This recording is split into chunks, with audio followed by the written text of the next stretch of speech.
Glory to your Holy Spirit. Hallelujah. Hallelujah. Hallelujah. Magandang hapon po. Bagamat maulan, talagang ito para itong gusto ng katawan ko yung malamig. Hindi masyado mapawis. Kaya sa inyo po lahat, sa ngalan po ng ating head servant, Brother Ting Arcadio, alam ko yung mga sandaling ito, siya po yung nakikinig. Okay? Kaya hindi man natin siya mapakinggan, pero at least nakikinig siya sa programang ito. Kaya para naririto siya.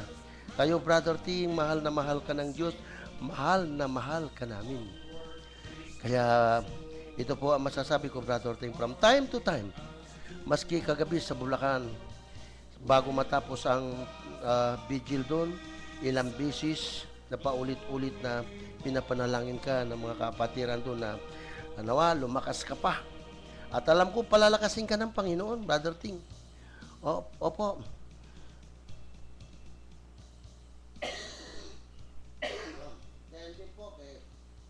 Early, good afternoon po.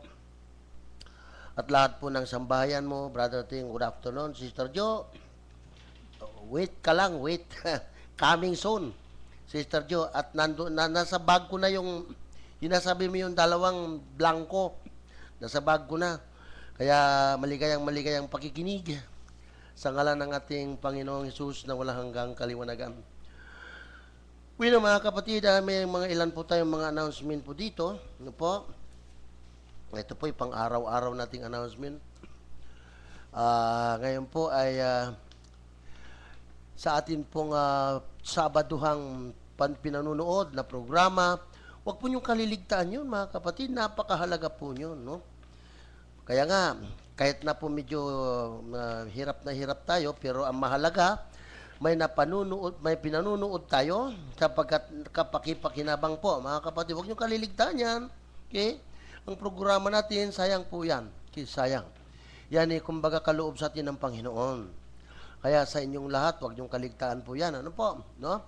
At meron po tayong God's Healing. Ito po yung 15 days covenant. Mula Lunes hanggang Sabado po yan. So 15 days po yan. Marami na po ang pinagagaling ang Panginoon. Minsan pa nga, hindi pa nga umabot ng 15 days. Nandun na, magaling na yung mga umihingi sa Kanya, lumalapit sa Kanya. At kasi po, mayroong pray over. At saka healing session. Ito po yung nagaganap po sa second floor May Pao Public Market, Chepe Rizal Street, Caloocan City. So, subukan po ninyo. Wala namang bayad eh. Walang bayad to, mga kapatid. Ang kailangan mo lang yung pananampalataya. At nagsisimula po yan alas 10 hanggang alas 12 po ng tanghali. At yan, di naman, nuulit ko po, yung Sabado na po, 7:30 to 8. Huwag nating kaliligtaan yan. And then, kung sino mang gustong mapanikan ng Christ from the Block, kung yari, tumawag lamang po dito sa opisina. Ito po ang mga numerong tatawagan natin. 285-5120 or 986-7977. Yan po, mayroon po mag-i-entertain sa inyo. O di kaya, i-text nyo si Sister Rose. Ito po, 0923-736-6087. Yan po, pwede nyo i-text yan. Okay? Yan nga pala, binabati ko po ang mga taga-staff. Kaya po, busy po sila. Pangunguna po ako si Sister Delia. Andun po si Sister Rose. Siya po nagmamanage, si Sister Ginny Lapera. At gayon din po si Sister Miano Ortigera. Busy po, kanina pa po yun.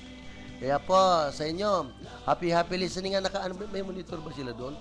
Oh. Happy listening po. Okay, so ang atin naman pong pinaka-lingguhang pagtitipon, ito po, Sunday gathering. Para po sa mga nais dumalo ng Sunday gathering, ito po ay ginaganap sa second floor May Pao Public Market, Chepe Rizal sa Caloocan City, alas 8 hanggang alas 12 po ng tanghali. At para po sa ibang mga impormasyon, tumawag lamang po sa tinurang kong mga numero kanina, 285-5120 o di kaya 986-7977. Yan po ang inyo pong tatawagan. Kaya po, ito pong ating at ngayon po, nasa July na po tayo. Naku, July na tayo. Okay? July na. Kaya, Ang bilis ng panahon, no? Ang bilis. Okay? Ang bilis ng panahon sa pangalan po ng ating okay, mga kapatid, wala po yatang darating na sponsor eh. Oh, kahit Sharon, walang darating Ano ba yan, Sister Jenny? Okay, akala ko ba meron 3. Kaya hindi na ako masyado dahil sabi niyo may 3 wala naman pala dumating eh. Okay ba? So, nako, takbuhin mo nga doon anak yung announcement ko. Yun pong nakasalaksak sa bag na brown envelope. Okay, so sa inyo po lahat, mga kapatid, na kaanyaya po ang community ito, no? Baka lang sana. Siya pala, binabati ko po si Sister Nita Corpus, okay? Yan din po si Yopresina, Sister Yopresina, etong Enriquez. Sana nakikinig ka, Sister. Po, nakikinig ka sana in the name of Jesus of Nazareth. Kaya alam nyo ba, mga kapatid, ito pong kagabi po, nandun po tayo sa Bulacan, ano po? Doon po sa Bulacan. At ito po ang ating announcement, ano?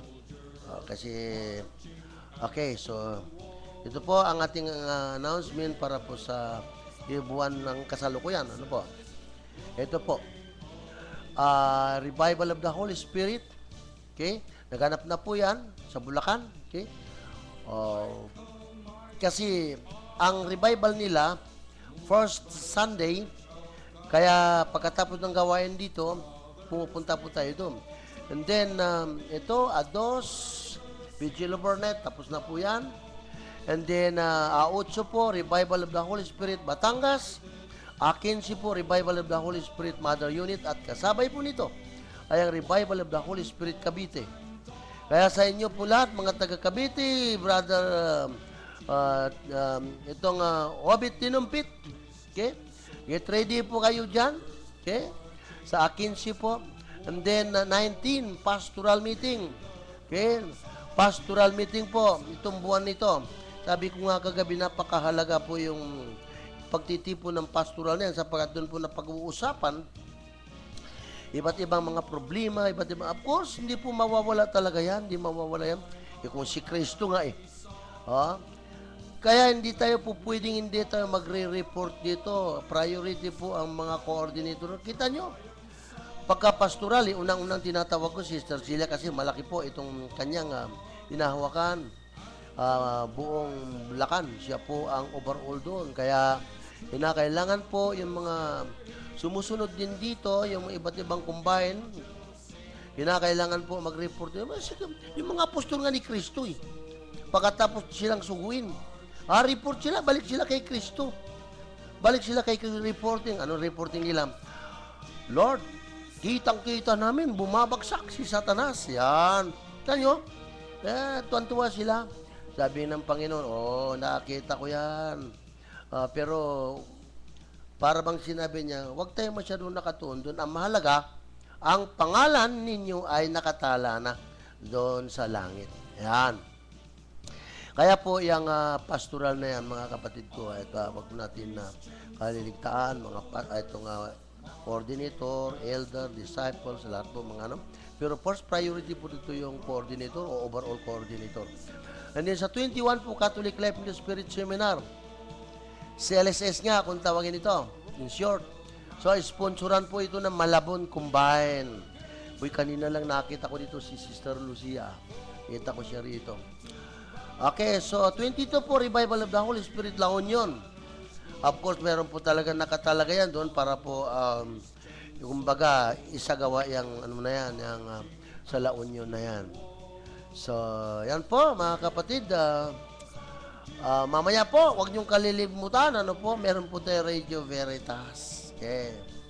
Pakinggan po natin yung programang yan. Tulad ng sinasabi ng mga kaparian, mga obispo, tayong mga kapanalig, kinakailangan po, kumari wag tayong bibitaw, wag tayong magpapalit, doon pakikinggan po na sapagkat marami po tayong matututunan doon sa Radio Veritas na yan. Kaya nga po, sinikap po ng ating head servant na makakuha tayo ng slots sa Radio Veritas. Kaya wag po natin kaligtaan yan, okay? Wag natin kaligtaan na itong pakinggan yan.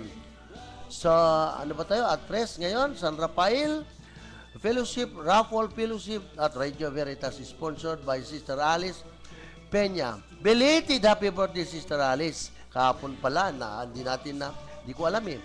And then bukas po, St. Joseph Combine. Kasabay po ng Aranita Fellowship at ang Kamarin. Siguro itong Kamarin eh, baka tayo na lang, tayo mag-handle doon, ano? Habang namamahinga po ang ating head servant. Pero depende rin sa kanya. Na asing ko po, Balagtas Combined Fellowship. And then kasabay po nito, Bangkal Malulos Combined. Asais po, Biyernes, Candaba Fellowship, Kalumpit Fellowship to alas 2 po ito, no? Si Brother Rodvin ang pumupunta ron.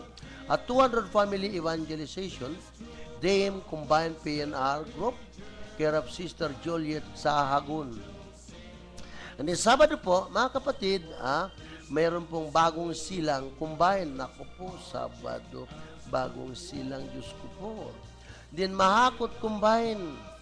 At may birthday evangelization sa Covered Court, Malabon, care of Sister Merly Tanyala. Okay. At ngayon din po, Family Senior Evangelization, alas 4 po yan, Sampaloc, Galacia Chapel, care of Sister Belinda Rania. Bueno, mga kapatid, hanggang doon muna po tayo sapagkat ngayon po dadako na po tayo sa pagbasa ng mabuting balita. Okay. John, baka pwede ka dyan. Okay. Ang ating mabuting balita. Sige, awit muna po tayo.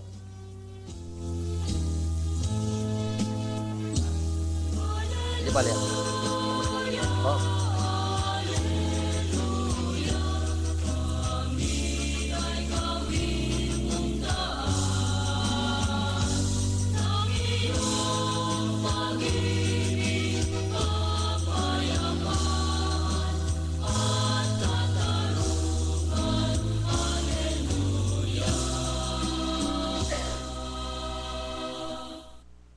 Ang pagpapala ng Panginoon ay sumaating lahat. Amen. Ang mabuting balita ayon kay San Mateo. Okay. O hindi, rather, sorry, ayon kay San Juan. Sorry po, ayon kay San Juan, namalikmata po ako. Okay. So, pagbasa po sa mabuting balita, ayon po kay San Juan, at ganito po ang nasasaad. No? Isa sa 12 si Tomas, na tinaguri ang kambal. Hindi nila siya kasama nang dumating si Jesus.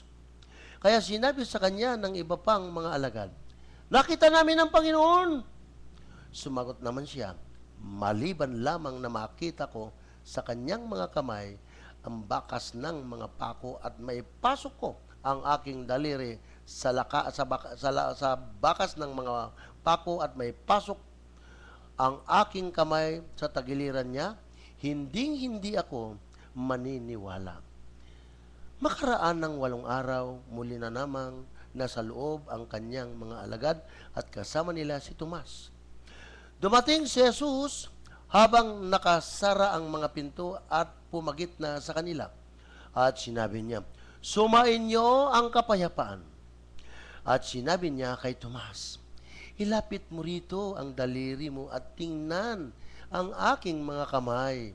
Ipasok mo ang iyong daliri sa aking tagiliran at huwag tumangging maniwala, kundi maniwala."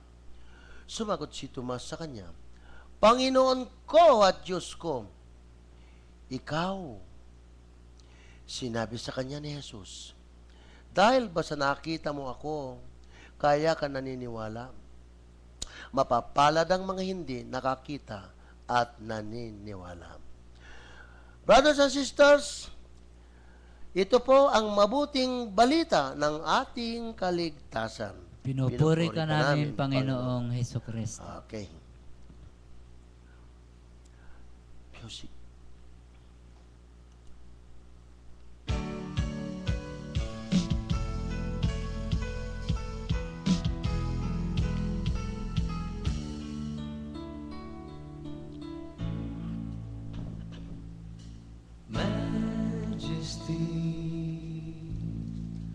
Worship His majesty. unto Jesus be all glory, power, and praise. Majesty, majesty, kingdom, authority, flow from his throne unto his own, his anthem raise. So exalt, lift up on high the name of Jesus. Magnify, come glorify Christ Jesus the King.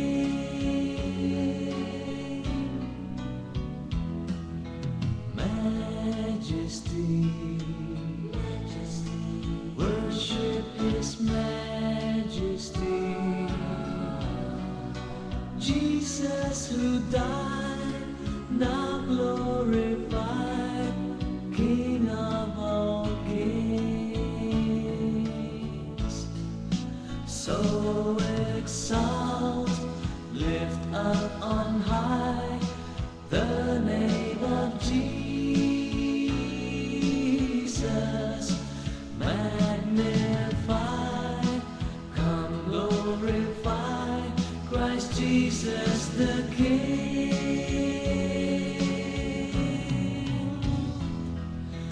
Majesty, worship his majesty. Jesus who died, now glorified, King of all kings. Jesus who died, now glorified, King of all kings.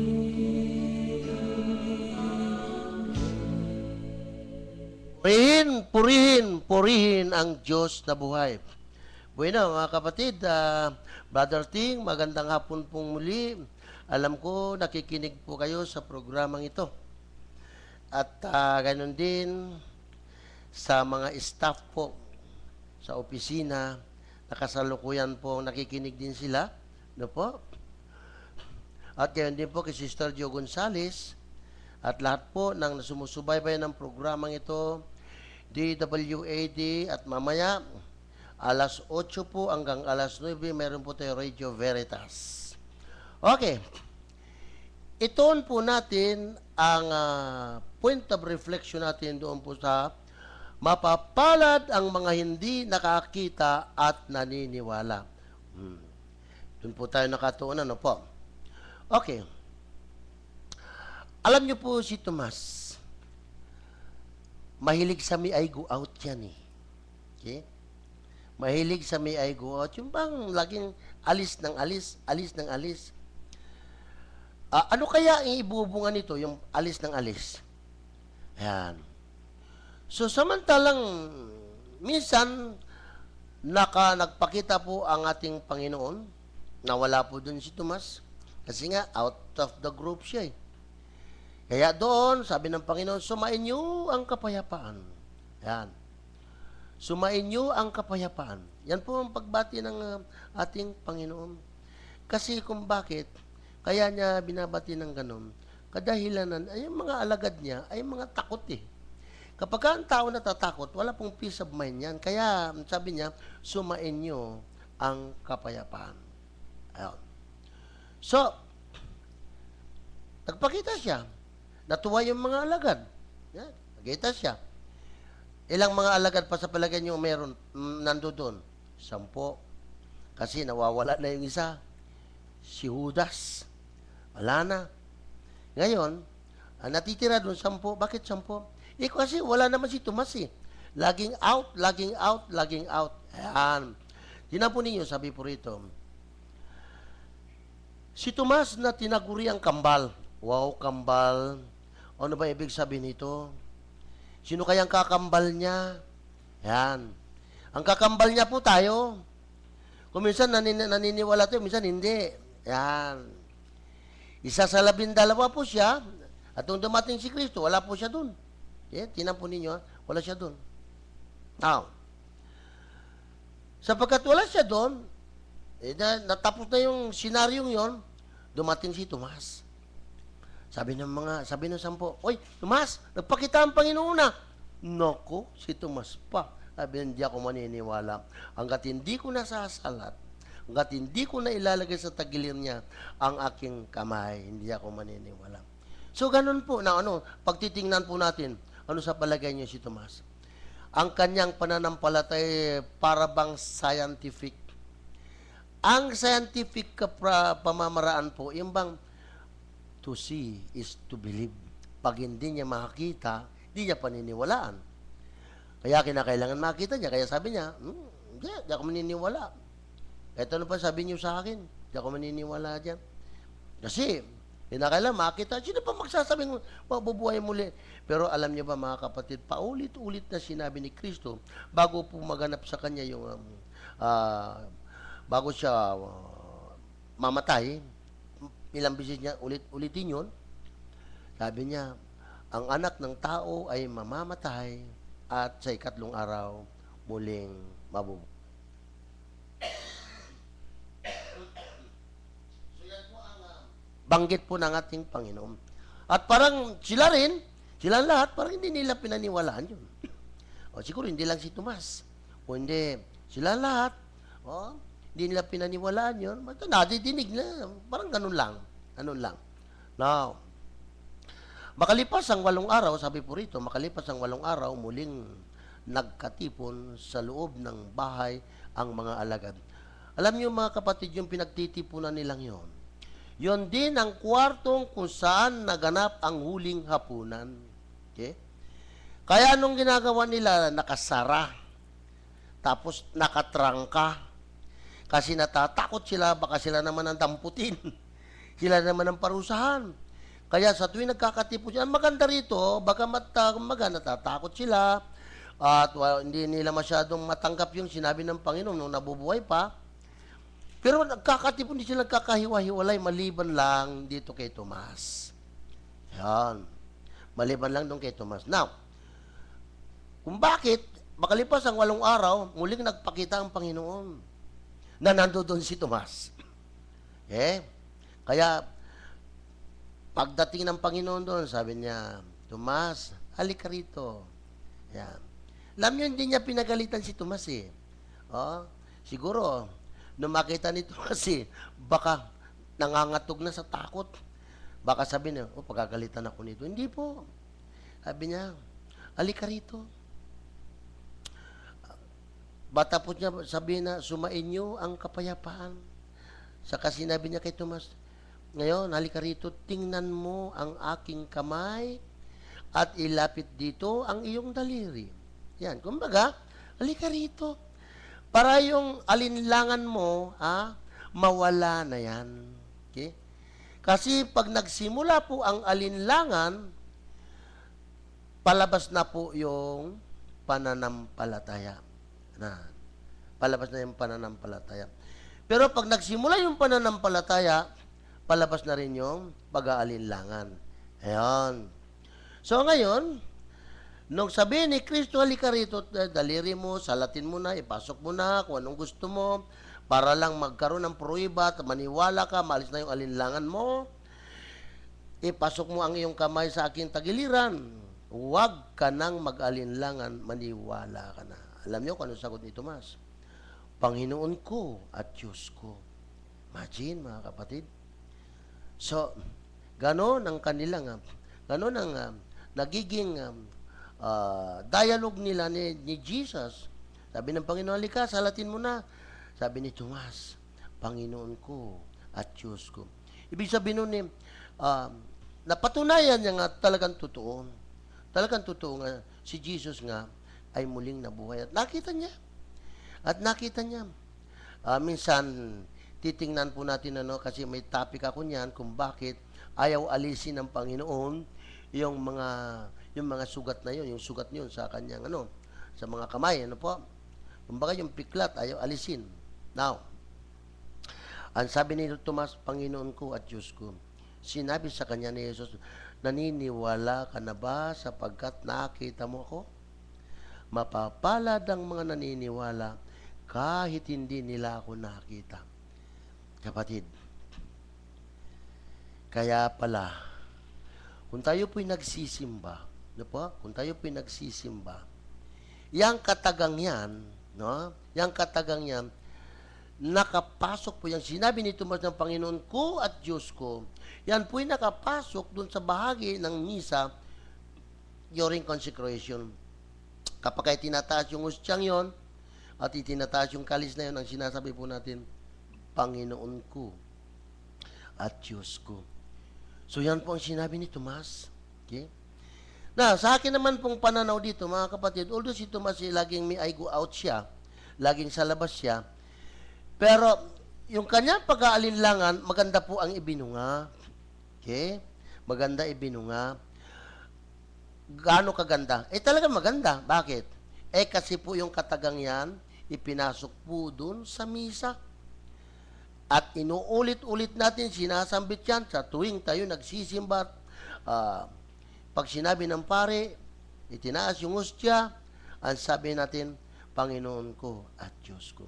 It's the confirmation of faith, mga kapatid. Confirmation of faith.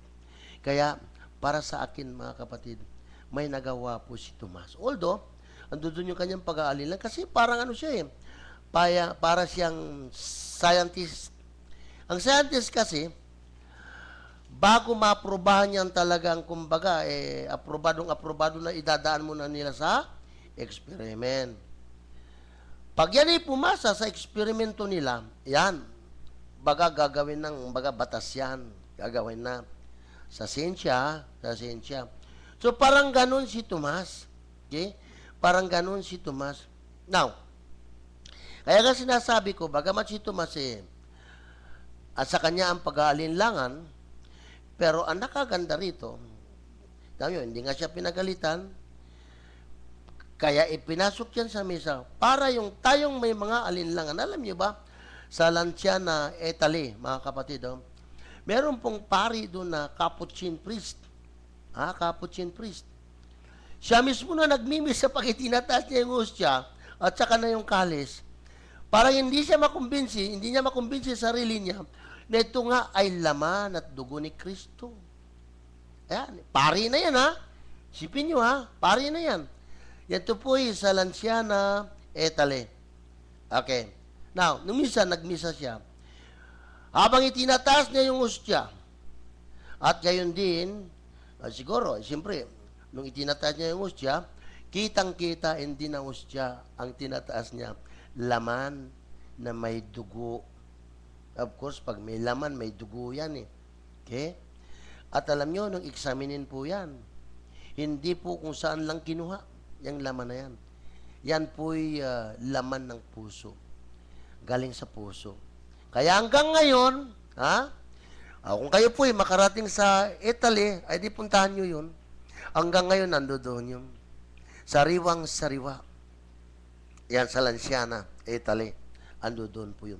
Kaya doon lang nakumbinsi talaga yung Capuchin na yun, yung paring yun, na totoo pala. Totoo pala. Yung hostyang itinataas, totoo palang katawan at dugo ni Kristo. So, kung minsan, hindi natin masisisi si Tomas kung ito nga, pare na rin Baga, inordin. Pero, siya mismo hindi niya makumbinsi sa sarili niya. Kaya kung minsan tayo naman, kapag walang prueba, mahirap tayo maniwala. Pero tandaan po natin mga kapatid, hindi po lang siguro tayo naniniwala sapagkat nasa Biblia. Unlike doon sa mga ibang mga natin, pag wala sa Biblia, hindi nila paniniwalaan yan. Kaya sila, according to the Bible sila. Pero tayo po, mga Katoliko, meron po tayong dalawang batayan ng ating pananampalataya, tradisyon at ng Scripture. Kaya, itong ating samahang ito, itong ating reliyong ito, kaya napakaganda po. Hindi lahat nakasulat sa Biblia, pero may tradisyon. Kaya yung tradisyon niya, dapat din natin paniwalaan. Ano po ang magandang aral na makukuha po natin dito, mga kapatid? Ano magandang aral? Okay.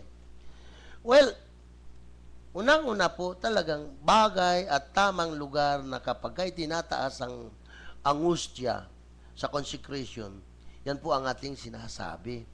Panginoon ko at Diyos ko. Okay? Okay, sandali lang ano. Panginoon ko at Diyos ko. So, ano pong hamon sa atin dito? Yang katagang yan, hindi lamang uusalin natin, hindi lamang bibigkasin natin during consecration. Dapat kahit hindi consecration, wherever we go, maaring tayo, anong sitwasyon, anong kalalagayan natin, kinakailangan po, sasambitin natin yan.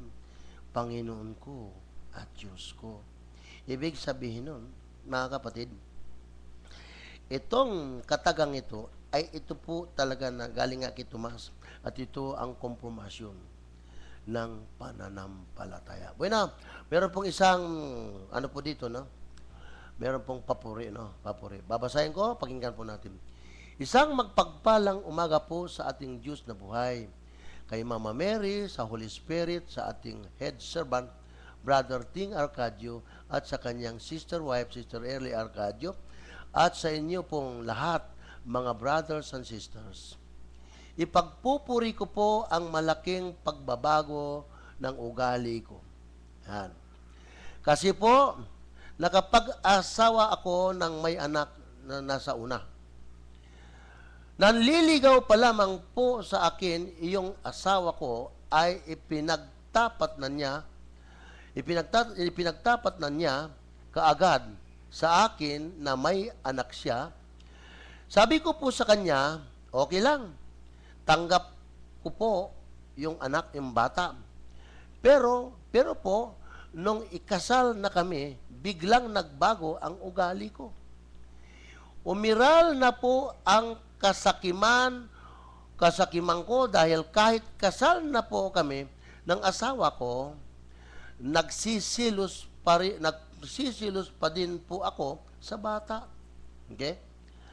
Lagi po naming pinag-aawayan ng mister ko ang anak niya sa una. Kaya ang ginawa po ng mister ko para mamanahimik na lang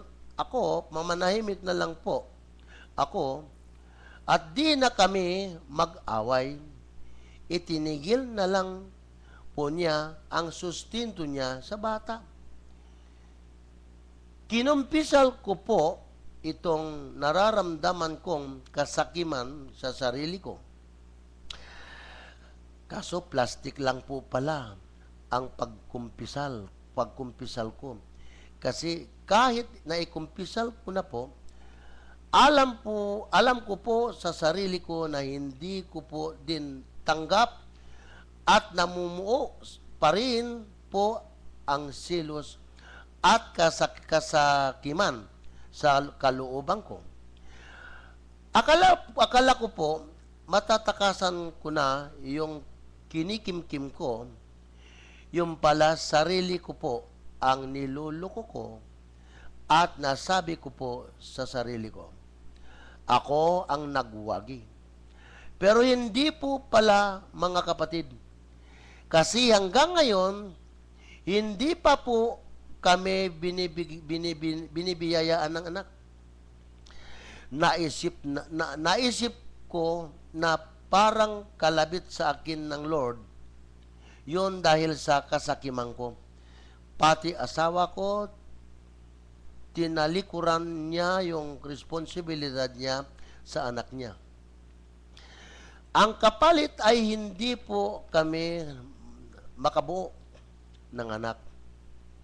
Tapos isang gabi, bigla na lang po ako namulat at kinausap ko po agad ang asawa ko na ibalik na niya ang sustento niya sa bata dahil may tungkulin po siya doon at wala pong kasalanan ng bata. Kaya sabi ko po sa asawa ko, tanggap ko na ang anak niya ng buong puso at buong pagmamahal. Nagpapasalamat din po ako kay Lord dahil binago niya po ako. Natuto din po akong magbigay ng love offering kahit di man po ikasampu ng sahod ng asawa ko ay ibinabalik pa rin po sa amin ng siksik-liglig at umaapaw. Nagpapasalamat din po ako sa biyaya at pagpapalang ibinigay niya sa amin. Dahil po sa aking pagsubaybay sa Healing on the Air, sa pamamagitan po ng live stream, malaki po ang ipinagbago ng buhay naming mag-asawa. Sana po ay pagdasal nyo rin ako para mabigyan na po ako ni Lord ng sarili kong anak. Yung lamang po at maraming salamat po. Babasahin ko na pangalan. Sister Elsie Nicolas from Vietnam. Ayan. Alam mo po kasi sister kung nanonood ka, no? Ito po yun, ano. Ang bakal, ang sumisira, dyan ay kalawang. Sa tao, ano sumisira? Inggit. Yung pagkamakasarili. Okay? Yung pagkamakasarili, yun ang sumisira sa kapwa. Pero siguro, total, kamu kasal kayo, kinasal na kayo, bakit hindi mo pa angkinin yung bata bilang ngayon hindi na kayo dalawa, isa na kayo, kaya ang mister mo at ikaw ay isa na, at yung batang yon ay galing sa dugo ng mister mo, kaya angkinin mo, tanggapin mo na bilang anak mo. Yan. At sa gayon, makakalaya ka doon hanggat hindi mo matanggap yung batang yon. Hanggat hindi mo inangking sarili mong anak, kapatid, hindi ka pa nakakalaya. No matter, kabilang bisis ka mga opisyal, kapag ka hindi mo nilabanan yan, hindi ka pa rin malaya. Kinakailangan makalaya ka niyan. Malay natin, pag nakalaya ka na, magkakaroon na kayo ng anak. Kasi ang pumapasok sa isipan mo na para kung nakikita, yung kikitain ng mister mo, wag mabahagi na yung bata para sa'yo lang. Hindi po pwede yun, makasarili po tayo niyan. Yan ang siguro ang gusto ng Panginoon, na ikaw gamitin ka bilang, maituturo niya na bilang isang ina. Kaya po, ang masasabi ko, sister, napakabigat po ang isang tao pagka makasarili, silusa o siluso, na gusto niya sa kanya lang, hindi po maganda yan. Kasi po, darating po ang panahon na kukunin din tayo ni Lord. Okay? Kung ang inaakala natin na makarami po tayo, ari-arian, ganyan, pagdating po sa harapan ng Panginoon, hindi po itatanong sa atin yan. Marami ka ba naipon? Marami ka bang bangkong pinaglagakan? Hindi po itatanong yan. Ang itatanong po, paano mo isinabuhay ang salita ko nung ikaw ay nabubuhay pa? Sabi nga natin, head servant, yung bang ako'y nagugutom, nauuhaw, walang matuluyan, walang damit, nagkasakit, nakabilanggo, dinalaw mo ba ako? Iyon ang itatanong doon. Okay? Yun ang itatanong doon. Kaya po, mga kapatid, sa mga nakikinig, alisin po natin yung pagkamakasarili, yung inggit, alisin po natin yan sapagkat yan po'y nakasisira ng magandang ugnayan. Kasi kamukha niyan, biro, kinalimutan niya na responsibilidad niya. Okay? At yan, maski sa batas ng tao, may tungkulin po siya doon, baka kasuhan pa siya dahil sa inalis niya yung alang-alang lang sa'yo, inalis niya yung sustento, pero maraming salamat naman at nag-usap kayo, pinabalik mo na dapat niyang gampanan yung kanyang tungkulin. So, yun ang dapat. Tama ka doon, sister. Tama ka doon. Kaya yun siguro ang gusto ng Panginoon. Who knows, darating ang araw, magkakaroon kayo ng sarili niyong anak. Dugo mo, laman mo. Okay? Kaya sa ating pong lahat, mga kapatid, yan po ang pakaiwas-iwasan po. Kaya sinasabi ko, mag-attend kayo ng CLSS. Kasi yung inggit na yan, andudun po yan, pinapaksa po ng ating head servant yan. Nakapasok po yan sa third topic. Okay? Kaya po, kung ako sa inyo, total, gano lang ba yan, 20 pesos, ibabayad mo, mag-CLSS ito, magkakaroon naman tayo ng CLSS. Dumalo po tayo. Kaysa naman kung saan lang tayo nagpupunta, dumalo na po tayo doon para nalalaman po natin yung ating tunay at totoong pagkakristyano. Kaya po sa ating lahat, mga kapatid, ang ating pong ebanghelyo, hindi lang po sasambitin natin yung Panginoon ko at Diyos ko during consecration time. Kung hindi, anumang kalagayan mo, anumang sitwasyon mo, babanggitin po natin, Panginoon ko at Diyos ko. Kung ikaw man ay nagtatagumpay, Panginoon ko at Diyos ko, maraming salamat. Kung ikaw man ay nahihirapan, Panginoon ko at Diyos ko, anak mo ako, hindi mo ako pababayaan. Yun po. Sana po, magiging ganun po ang atin pong attitude bilang tayo mga renewed Christian, mga kapatid.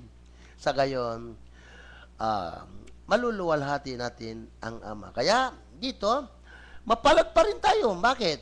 Hindi ka natin nakita si Kristo, pero naniniwala tayo at nananampalataya tayo. Kaya mapapalad tayo mga soldiers of Christ. Sabi ko nga doon kagabi, mapalad pa rin tayo kaysa kay Tomas. Kaya sabi ng Panginoon, mapalad ka Tomas, pero higit na mapalad ang mga hindi nakakita sa akin, pero nananampalataya.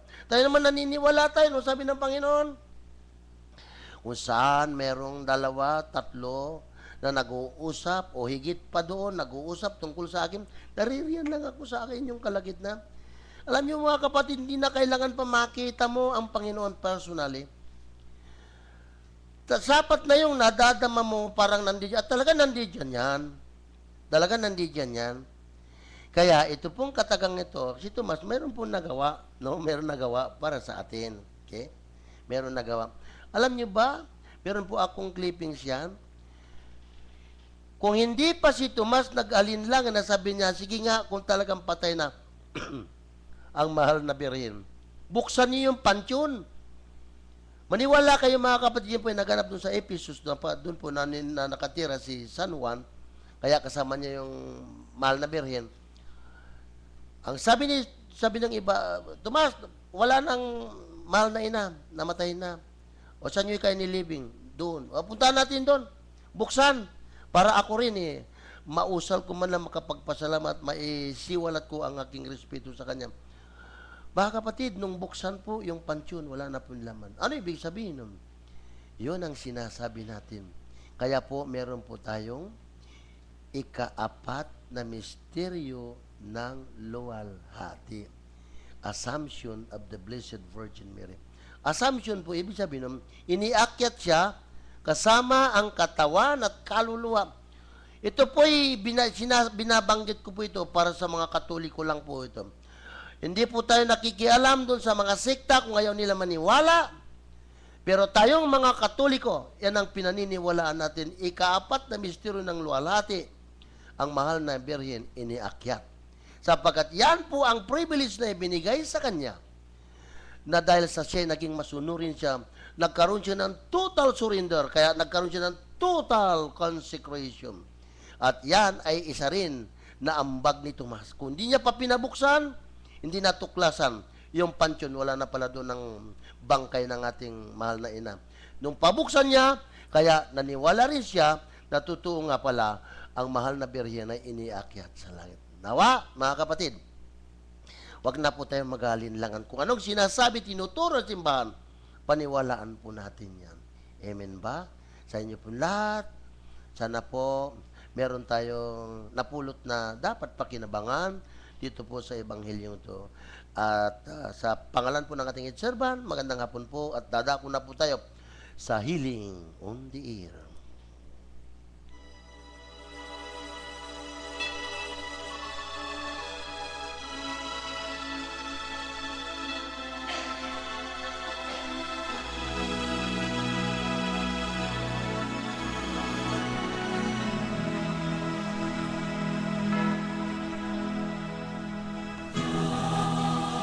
Dakilang Amang makapangyarihan sa lahat, Diyos na buhay. Kami po'y nagpupuri, nagpapasalamat, Lord. Kahit na po walang hindi maganda panahon, Lord, patuloy itong programang ito sapagkat napakahalaga nito. At unang-una po, Panginoon, inihiling ko po sa iyo, Lord God. Naniniwala po ako na wala na pong power ang aming kaaway, ang aming kalaban, si Satanas. Wala nang power sapagkat conquered na po kami ng Panginoong Jesus. sa pamamagitan ng aming pananampalataya. Kaya naman, Lord, from time to time, malakas ang aking loob na itaas upang wag nang ituloy pang isabatas itong RH bill na ito. Sapagkat naniniwala po ako na walang kahilingan na makabubuti sa nakararami na hindi po kinakasihan ng Diyos na buhay. Kaya Lord, sa mga sandaling ito,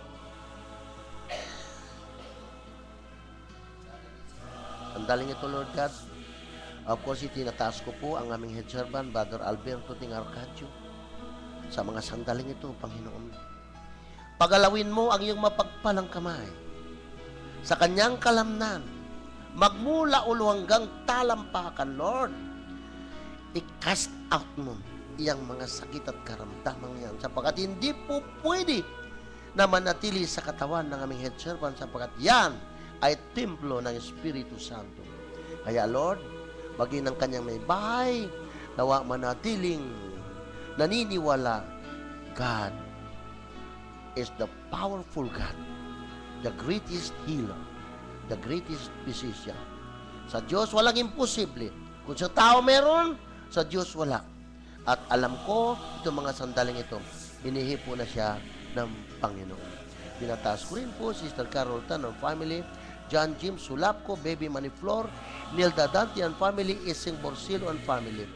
At yan din, Timaho family, Diogracias, Lucy, John, Johnson, at yan din po si Arlene Inieres, Melanie Said, A.D. Ebias and family. Ganyan din po, kay Brother Fermin, magdiriwang siya ng kanyang kaarawan, Brother Fermin Murano, Gaudicia Murano, Melody Murano, Ana Rose Yalsa, at yan din po si Bonnie Copino, Vanessa Copino, Mark Anthony Copino, Betty Feliciano, Luis Gatsalian, Baby Magtuto, Ricardo Nicdao, Silya Nicdao, yan din po si Roland Lorenzo. Tinataas ko rin sa iyo, Panginoon, si Lita Mulano, Abigail Mulano, Matt San Juan and family, Luz De Leon and family, John Jimena and family, Joey Velasco and family. Ang staff po ng community ito, Sister Delia Hammer, Rosa Albacino, Perlita Angog, May Ann Ortiguera, La Pera Jenny, Alice Piña and family, Jose Garcia and family. Kaya din po, Panginoon, pinakikiusap ko, pinagsusumamong si Milagros Ventura. Loobin mong makalakad na siya para naman siya makapaglingkod sa iyo. Kaya din po si Maria Victoria Evangelista, Lord, ibigay mo na sa kanya ang ganap na kagalingan in the name of Jesus. Kaya din po si Jojo De Jesus and family, ang Bulacan Boys at Bulacan Girls. Kaya din, Lord, si Alice Jane, John, Leno Grace, Bespin Arkel, Miguel Malvis. Itinataas ko rin sa Lord si Maricel, Ronald, RJ, Rosil, Pauline, Rigazzo. Tinataas ko rin sa Lord si Francisca Rigazzo and family, si Alex Rigazzo, at yan si Angelica Rosadia, Maydo, La Golden Chronica Publishing, Tina Eddie Ebamen Alvin, Clarice L'Oreal Rivera, Pisuelo family, Roland Sibilia and family, Ninita Samson, kaya din po si Anita Cantuna. Aning Taglinawan family ni Dan Luxin ang family, ang kanyang anak, kumuha ng exam na Lord, kung ano man. And din po si Nita San Juan, Ray and Annalyn Basa.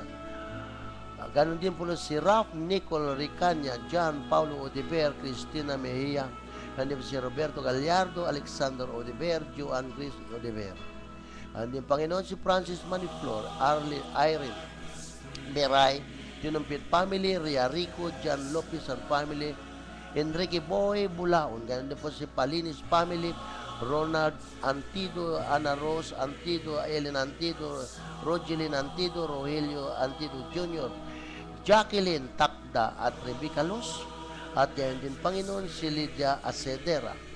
Itinataas ko rin sa si Divina Gracia Claudio, Bernabe Medalla, Irene Biray, Marta De Leon at nawa nagtagumpay ang operasyon po sa kanya. And din po, itinataas ko rin sa si John Mark Espinosa. And din si Lawrence at Glenn Salvan. Ano man ang kahilingan na ikaw po ang nakakalam yan, at tinataas ko rin po sa iyo si Nita Corpus. May meron pong karamdaman sa utak. At of course, Lord, bigyan mo pa ng lakas si Sister Eupresina Enriquez at marami pa pong mga pangalan na itataas in the name of Jesus. At ganun din po, tinataas din po ang pangalan ng mga nanonood sa ating live stream na sila Sister Carmela Romero ng Japan, Sister Elisa Nicolas ng Vietnam, Sister Rui Kual, Sister Kim Dumaluan, Sister Rachel Laquin, Sister Lani Arthur ng United Kingdom, Brother J.R. Maginang ng Pasig, Sister Shirley Yap ng Singapore, Sister Loreser Tokunaga ng Japan, Sister Sheila Balion, Sister Marian Leonardo, at Sister Rowena Silverio ng Singapore. Ganon din po kay Brother Bayani at Sister Gina Cecilio ng Pandi, Bulacan. At ganon din po, itinataas din po ang pangalan ng mga nangangailangan po ng tulong ng banal na espiritu para sa kanilang kagalingan. Sina Sister Tungol, Janice Janet Jan Liap, Lorna Laude family, Sister Leonor Canlas family, Josephine Lucio family, Christina Amante family, John Michael Bulanos, Edwin Gondran family, Remedios Peralta family, Sharon Montemayor family, Dang Mulon Labaco, Cecilia Bautista, Lancer Bautista, Ayan Bautista, Engelbert Bautista, Cirili Bautista, Rosario Talavera and family, Pellegrina Galang, Paul Paulo Moreno, Janine Pingol, Chichi Iya, Loki Abara, Prince Princess, Rosmel, Carlo Torres, Rona Talavera, Roland Nicolas, Rodrigo Emily, and Talavera family, Rosalie Reynold Abara, Roel Talavera, Ginalina Tiglao, Adrian Galang and family, Pablo Moreno and family, Alex Galang and family, Lita Pingol and family, Arnel Galang and family, Princess Perry Dumaluan, Tita and Cruz Dumaluan, Josepina at Lip Montesilio, Evelyn at Jimboy Dumaluan family, Rodora and Roy Tim family, Sid and Chito Umbao family, Riz and June Villasiran family, Nika Villasiran, Naoki Osako, Leia Otsuka, Violeta Isikawa, Joanna Flores, KJ Oyage and family, Victor Angeles family, Susan Barikawa family, Linda Lizada family, Nedi Remilo family, Kalma family, Shibuya family, Eric, Ronnie, Edwin, Efren, Marie, Rose Marie, Lorena Maginang, Baby Jaden Ibanez family, at lahat po ng mga nag-text at na hindi namin nabanggit ang pangalan ay bahala na po kayo sa kanila, Lord, sa kanilang mga kahilingan. Amen po. Kailangan mga makapangyarihan, tinataas ko rin po ang Diocese of Caloocan, pangunguna po ni Bishop Diogras Siniegues. Ngayon din po ang amin pong buting Spiritual Director, Bishop Tid Bacanio. Panginoon, tinataas ko po si De Leon Nena, and din si Maria Chibi and Unayan, and then po si Samson, Hilda Evangelista. Lord God, lahat ng ito, Lord, alam kong kung ano ang kanilang kahilingan at hindi mo ipagkakait sa kanila. Lahat po, Panginoon, ng mga may sakit, may mga karamdaman sa mga sandaling ito, Lord God.